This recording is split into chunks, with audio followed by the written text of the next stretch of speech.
Bismillahirrahmanirrahim. Assalamualaikum warahmatullahi wabarakatuh. Yang terhormat Bapak Hervin Yogi Pradipta, MHI, selaku dosen pengampu dalam mata kuliah Filsafat Hukum Islam.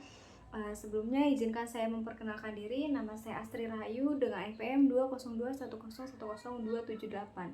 Saya dari Prodi Hukum Keluarga Islam semester 6. Pada pertemuan kali ini saya akan mempresentasikan materi pertemuan keempat dengan judul sifat dan karakteristik hukum Islam. Jadi di sini ada beberapa sifat dan karakteristik hukum Islam. Itu yang pertama ada sempurna, kemudian elastis, universal, dinamis, dan sistematis. Langsung saja ke pembahasan yang pertama, itu sifat sempurna. Di sini sempurna itu artinya utuh, lengkap segalanya. Kesempurnaan hukum Islam dapat dilihat dengan diturunkannya syariat Islam dalam bentuk yang umum dan mengglobal permasalahannya. Kecuali hal-hal yang bersifat langgeng, Nas membuat prinsip-prinsip hukum terperinci, konkret, dan teknis. Misalnya itu masalah peribadatan, perkawinan, perceraian, dan warisan yang diterangkan secara terperinci. Syariat Islam ini dapat benar-benar menjadi petunjuk universal dengan bentuk yang umum dan global tersebut. Syariat Islam juga dapat diterima di semua tempat dan setiap saat. Juga diharapkan hukum Islam dapat berlaku sepanjang masa. Itu untuk sifat yang pertama. Kemudian selanjutnya ini ada elastis.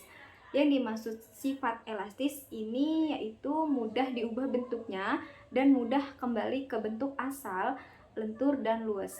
Keelastisannya mencakup di segala bidang kehidupan manusia, baik itu jasmani maupun rohani, baik mengenai hubungan manusia dengan Tuhannya maupun hubungan interaksi sesama manusia. Juga tuntutan mengenai kehidupan manusia di dunia dan akhirat. Hukum Islam ini memperhatikan segala aspek kehidupan manusia, baik di bidang muamalah, ibadah, jinayah, siasah, dan bidang-bidang lainnya. Namun, segala aturan yang diatur dalam hukum Islam itu tidak berarti pula menjadikan hukum Islam menjadi dogma yang kaku atau beku, keras, dan memaksa. Nas membuka peluang untuk memanfaatkan akal guna berijtihad dan memilih cara-cara yang sesuai bagi pelaksana, sesuai pula dengan keadaan. Lalu untuk yang ketiga itu ada universal. Di sini berarti umum. Umum itu berarti berlaku untuk semua orang atau untuk seluruh dunia, bersifat melingkup seluruh dunia. Ini berarti hukum Islam itu tidak dibatasi oleh lautan maupun batasan suatu negara. Bukti yang menunjukkan bahwa hukum Islam itu mempunyai sifat universal atau tidak itu harus dikembalikan kepada Al-Quran. Universal hukum Islam ini dinyatakan oleh Al-Quran sendiri. Itu disebutkan dalam surah Al-Anbiya ayat 107 dan surah Al-Saba ayat 28 begini. Yang di sini artinya berbunyi, dan tidaklah kami, Allah, mengutus kamu Muhammad, melainkan untuk menjadi rahmat bagi semesta alam. Itu bunyi arti dari surah Al-Anbiya ayat 107. Kemudian untuk surah yang kedua, surah Al-Saba ayat 28, di sini berbunyi, dan kami Allah tidak mengutus kamu Muhammad melainkan kepada umat manusia seluruhnya bagi pembawa berita gembira dan sebagai pemberi peringatan, tetapi kebanyakan manusia tidak mengetahuinya. Kedua ayat ini menyatakan bahwa syariat yang dibawa oleh Nabi Muhammad bukanlah dikhususkan untuk orang Arab saja, namun berlaku bagi seluruh umat manusia yang ada di seluruh dunia. Kemudian sifat yang keempat itu ada dinamis, yang dalam Kamus Besar Bahasa Indonesia itu dijelaskan makna dari kata dinamis adalah penuh semangat dan tenaga, sehingga cepat bergerak dan mudah menyesuaikan diri dalam keadaan dan sebagainya. Kedinamisan hukum Islam ini terletak pada dasar-dasar yang menjadi dasar tigang pokok bagi hukum. Dasar-dasar pokok itulah yang menjadi sumbu kekuatan, kelemahan, kemudahan, dan kesukaran yang menetapkan hukum Islam. Sesuai dengan tabiat manusia yang tidak menyukai beban yang membatasi kemerdekaannya, sehingga manusia memperhatikan beban hukum Islam sesuai dengan sangat hati-hati. Manusia tidak dapat bergerak untuk mengikuti perintah jika perintah itu tidak dapat menawan hatinya atau mempunyai daya dinamika. Kemudian syariat Islam ini dapat menarik manusia dengan amat cepat dan manusia bisa menerimanya dengan ketetapan hati karena Islam menghadapkan pembicaraannya pada akal yang mendesak manusia dan berusaha serta memenuhi kehendak fitrah yang sejahtera. Sebagaimana hukum Islam menuju kepada toleransi, persamaan, kemerdekaan, dan menyuruh untuk berbuat ma'ruf dan mencegah yang munkar. Ya, sendi-sendi dari kedinasan hukum Islam ini itu ada 5. Yang pertama itu meniadakan kepicikan. Kemudian yang kedua itu ada menyedikitkan tugas. Kemudian yang ketiga itu mensyariatkan hukum dengan cara berangsur-angsur. Yang keempat itu memperhatikan kemaslahatan manusia. Dan yang kelima ini ada mewujudkan keadilan yang merata. Lalu sifat yang kelima itu ada sistematis.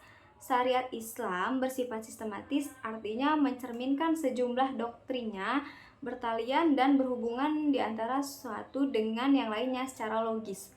Beberapa lembaga saling berhubungan satu dengan yang lain. Kemudian perintah sholat di dalam Al-Quran selalu diiringi dengan perintah menunaikan zakat, perintah untuk makan dan minum, diiringi dengan kalimat tetapi jangan berlebih-lebihan. Demikian pula dengan lembaganya. Pengadilan dalam Islam tidak akan memberikan hukum potong tangan bagi pencuri bila keadaan masyarakat sedang kacau dan terjadi kelaparan. Tidak akan memberikan hukuman rajam bagi pezina dan kebiasaan berpakaian yang belum diterapkan sebagaimana yang dikehendaki oleh hukum Islam itu sendiri. Hukum Islam dengan lembaganya demikian saling berhubungan satu sama lain. Hukum Islam tidak akan bisa dilaksanakan apabila diterapkan dan ditinggikan sebagian lainnya. Kemudian hukum Islam itu bersifat ta'budi dan ta'kuli. Apa yang dimaksud ini? Di sini disebutkan Al-Syatibi menyatakan bahwa ta'budi adalah sesuatu di mana tujuan hukum dan melembagakan hukum untuk membebaskan mukallaf dari perintah-perintah hawa nafsunya, agar dia menjadi hamba Tuhan dengan sukarela, sebagaimana dia juga hamba Tuhan secara alamiah. Sedangkan ta'kuli itu sebaliknya. Di sini bersifat ta'budi itu agar lebih jelasnya itu adalah suatu bentuk ibadah yang tujuan utamanya mendekatkan diri kepada Allah, yakni beriman kepada dan segala konsekuensinya berupa ibadah yang mengandung sifat ta'budi murni, artinya maka ide dan konsep yang terkandung di dalamnya tidak dapat dinar atau suprarasional. Manusia harus menerima apa saja yang telah ditetapkan oleh syariat. Contohnya itu sewaktu Umar melaksanakan haji bersama Rasulullah mencium bau Hajar Aswad. Melihat hal itu, berucaplah Umar radhiyallahu anhu, "Kamu hanyalah sebuah batu," kata Umar. "Jika aku tidak melihat Rasul menciummu, niscaya aku tidak akan melakukan itu," kata beliau. Kemudian yang kedua itu bersifat ta'kuli. Ta'kuli itu berbentuk dalam bidang muamalah. Ta'kuli ini bersifat duniawi yang maknanya dapat dipahami oleh nalar atau rasional.